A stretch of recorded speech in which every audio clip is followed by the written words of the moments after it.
On this episode of Street Wreck Garage, what can you buy at the public auto auction for $500? Apparently not much.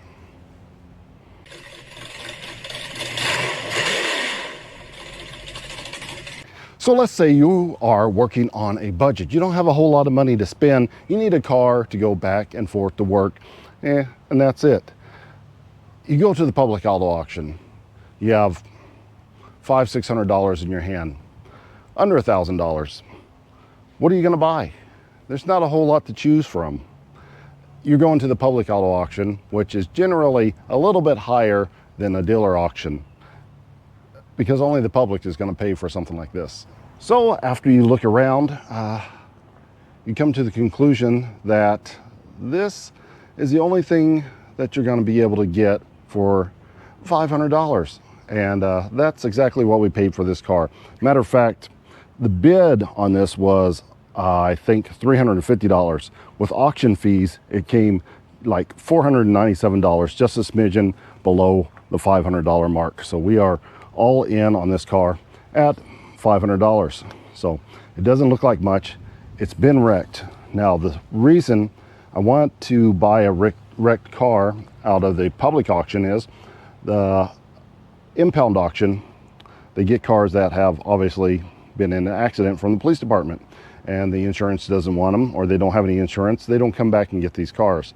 Well, what do we know about a wrecked car? Well, apparently it was running in order to get into that wreck. So we know this was on the street right before the crash. It wasn't badly damaged.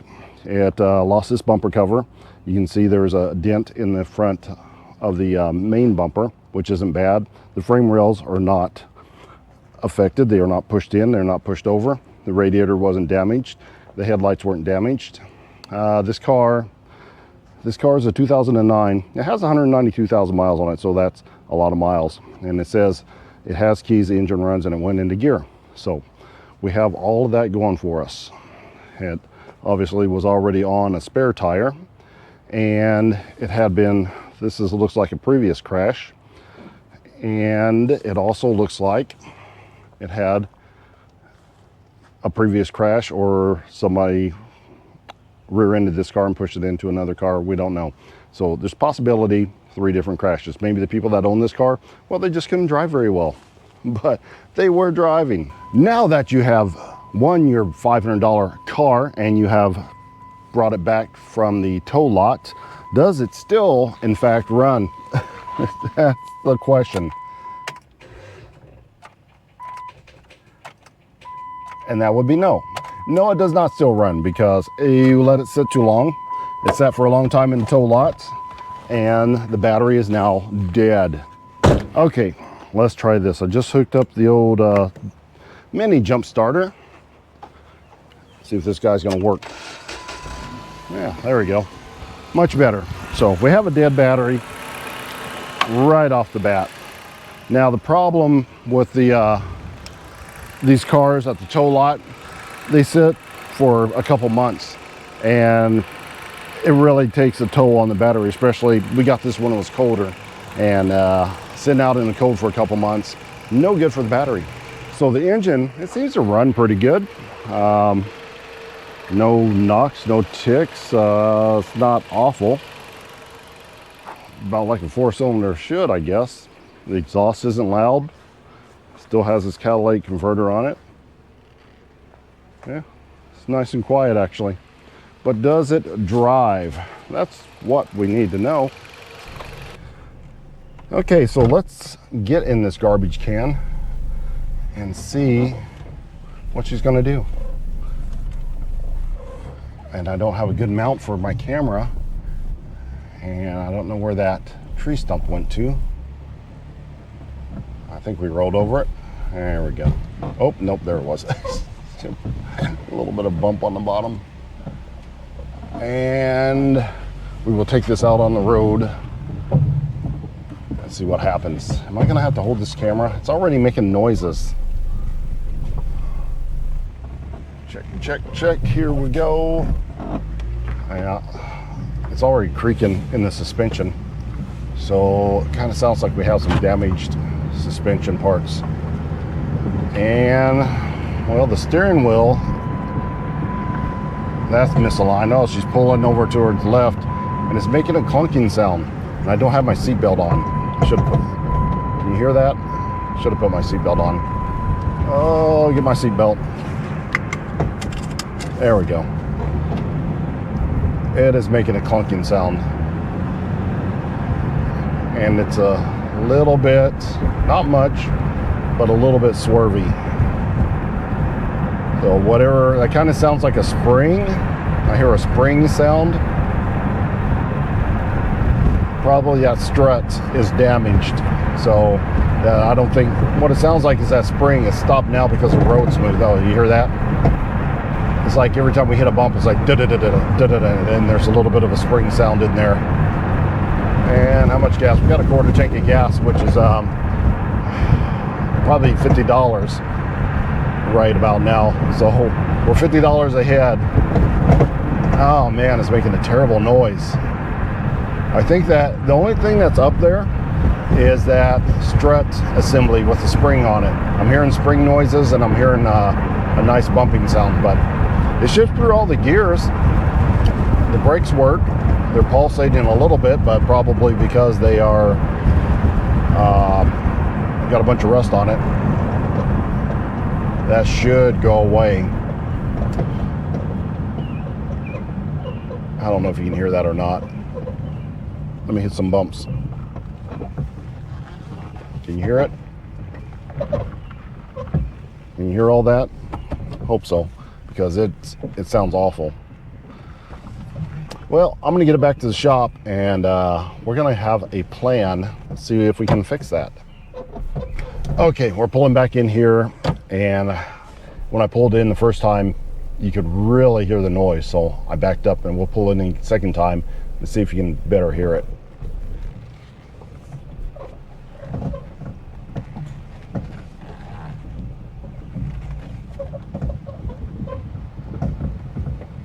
Can you hear all that? Did you hear that spring sound? It's like boing, crack, crack, boing. It's terrible. Okay, I'm gonna back this. We're gonna go inside because it's starting to warm up, and we're gonna change some parts. Now, fortunately, I was able to pick up this, also a $500 car, at the auction, and I thought I was going to use more parts off of this. The thing is, I can part this car out and get all of my money, my $500 back, super easy. I already got a guy that's wanting the rear suspension out from underneath this car. That's $200 right there. And I just listed it on Craigslist, yeah. I listed on Facebook Marketplace for parts.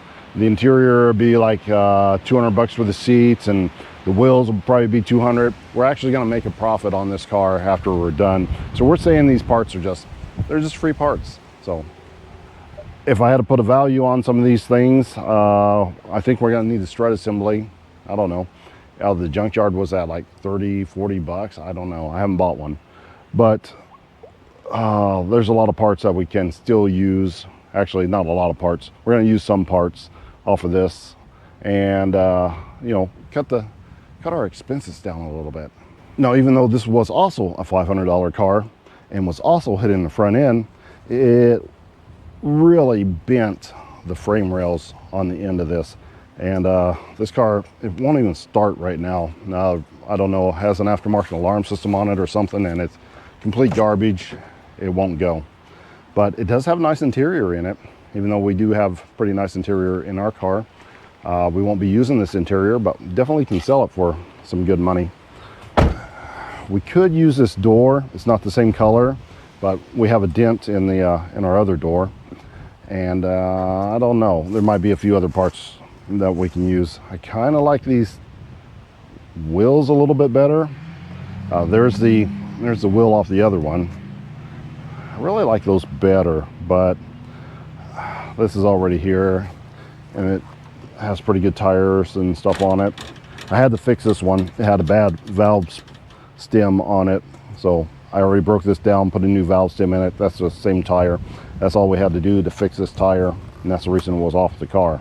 So we'll put this on there and see what else we need from this car. Well, now that we got it in and I got it plugged into the battery charger. One, let's see if the battery will charge. Two, let's get this up in the air and see if we can have a better look as to what exactly is going on with this suspension. Why is it making all that noise? Hopefully it's just the strut. All right. Now we're ready. Knock the tires off. Now, the one thing when I was buying this car I didn't see is this white mark right here.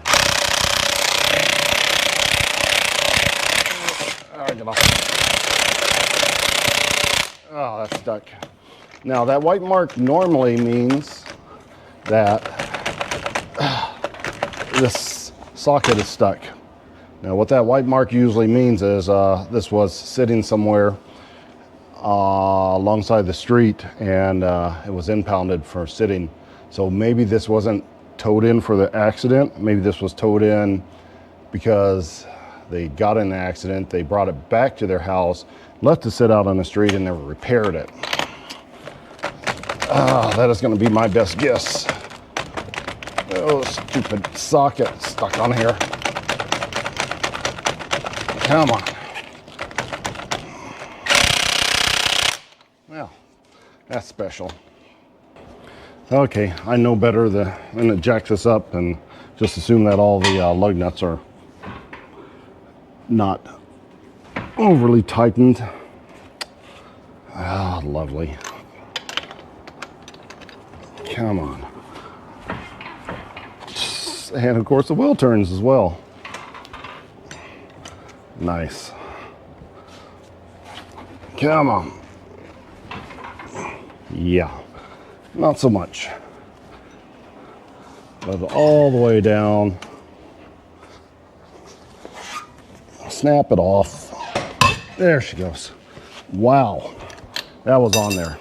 But the socket is still stuck. So what you got to do, you got to give it some taps to both sides, up underneath, all the way around.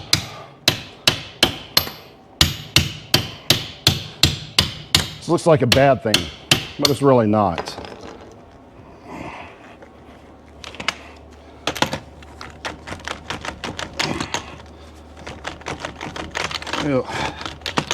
And it's coming off now. It's really stuck on there. I'll show you why that is. Come on, almost there. Yeah, that was awful. Dodge is Dodge and Ford are pretty much the main offenders of this. GM does it, but not in as big of circulation. But these lug nuts, it's not just one piece lug nut, it's a two-piece lug nut. This shiny part is the cap that goes over top of it. And over the years, moisture gets in there and it swells up and expands this cap out. So then your socket no longer fits on there. That should just drop right in, and it doesn't. What I do is I just hit it to smash down these sides in order to get it a little bit more flat. But yeah, if you have one of these old Dodges, you're going to want to replace the lug nuts with solid one-piece lug nuts, and then don't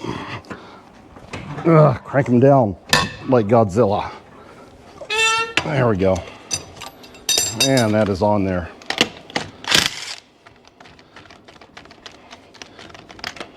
Yeah, and it's stuck again. Then the other thing is, you hit it with a hammer inside the socket, which tears up your socket, but it releases the lug nut. Crazy. Now, where were we? So Street Rack Garage does roadside assistance work, and I run into that quite often, and it is no fun. Most people that call me that are having that problem, they've tried to take their wheels off by themselves, and their stock lug nut wrench does no longer fit. And of course, they don't have a hammer, they're not using a socket, and they don't have a breaker bar because they're usually over tightened, because for some reason people that drive certain types of cars do not take care of certain types of cars, and they take them to those cheap used tire guys that don't use torque wrenches or anything, over tighten them with an air impact, and it just makes a real mess. So even though you're driving a cheap car, try to take care of it. Okay, so this is the spring and the strut. It doesn't seem to be loose, but what I did find is this guy right here. Yeah, that's a cradle bolt. There should be that should be tight, and also there should be one right here as well, and there's not. So what I'm guessing is when we're putting it in gear or hitting bumps, this is dropping down, causing, you know, I don't know, a lot of vibrations and noises probably come from this area as well. Now, will that tighten up, and is that broke off inside of there? That is a good question. Let's put a wrench on it. Okay. That's a no. It does not just simply tighten back up. That means there's a good possibility that the other one is broken, and that would be unfortunate. Let's see. Put breaker bar on it. Usually use the breaker bar to unloosen things, not tighten them up. Oh, great. Ugh. That is a solid no. Absolutely not. Will we go back the other way?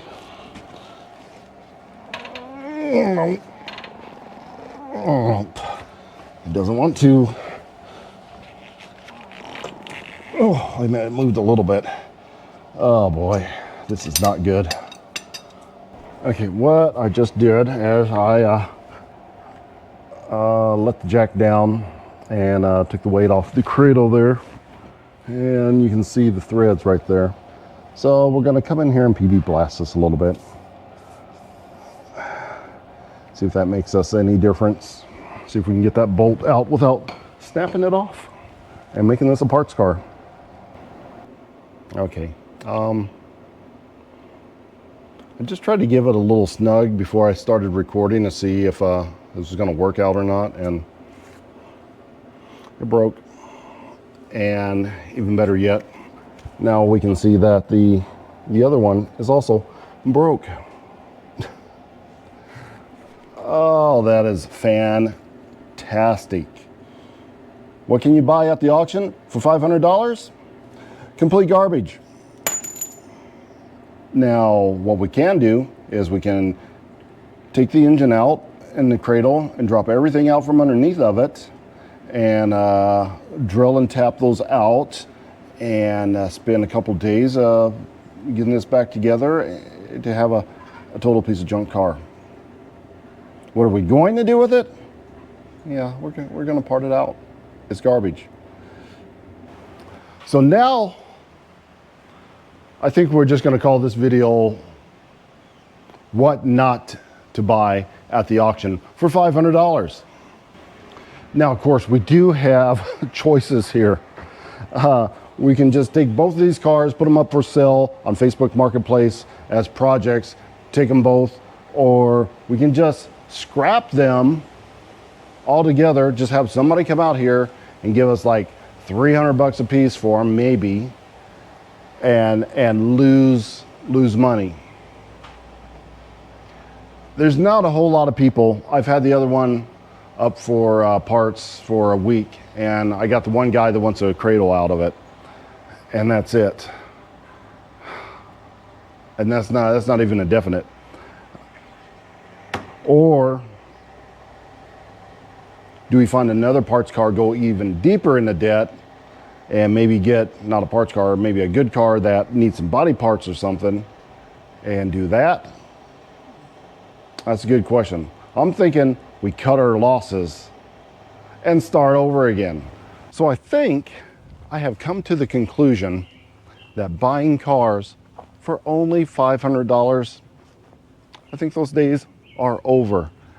I want to show you one more probable mistake that I made in the $500 range. Now this one right here, it's a Subaru Outback. I did pay $500 for this, and I did get this from Facebook Marketplace. Now, it's missing some relays here. And I put some in, I switched some around, and I cannot get this to make any power whatsoever.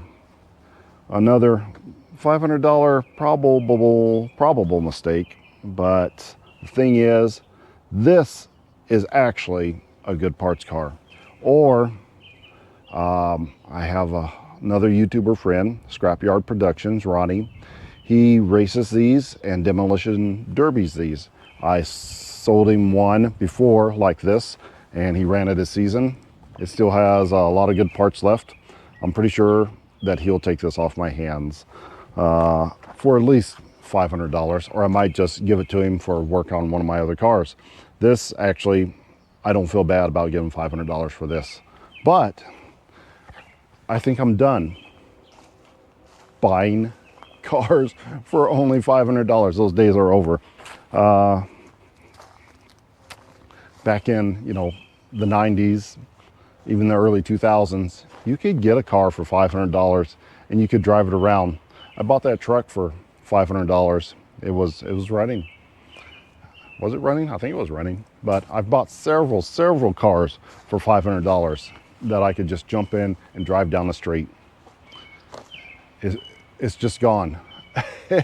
If you've had some luck buying $500 cars and driving them down the road, please let me know, because I think I'm about to give up on $500 cars. Or I'm just gonna have to switch to parting them out. Now this Toyota RAV4 right here, I think it was it might have been $400. It was either $400 or $500, and I more than made my money back. I just needed some parts to fix my wife's car, and we parted the engine, transmission, fenders, and all sorts of things. But probably, I don't know how much money I made on this car. I didn't keep track very well, and I still have some parts left over. This was an excellent buy for $500. We made a bunch of money off of it. That's the secret. If you're gonna buy $500 cars, you're gonna have to be willing to part them out. The Dodge Caliper, I don't think it's worth parting out. I don't think enough people are gonna want parts off of something like that. Toyota, if you can buy Toyotas for $500, you can part those out all day long, especially RAV4s, probably Toyota Camrys, probably Toyota Corollas, probably 2000s and up. That's a 99, close enough, same thing. Definitely a good car to part out. The Dodge Charger, another good car. I think this was actually $400. I needed the doors off of it. I paid $400 for the entire car, just for these 3 doors and a couple miscellaneous pieces. Well worth the money, and send it to the scrapyard probably for $300, and we're good to go on that. So some cars you can buy for $500, some cars you can't. This is going to be one short video, but I hope this gives you a little bit of insight on what might be a good deal and what might not be a good deal. So if you want to learn how not to make mistakes, just watch me make mistakes so you don't have to. So that is going to wrap it up for this short episode of Street Rag Garage. Until next time.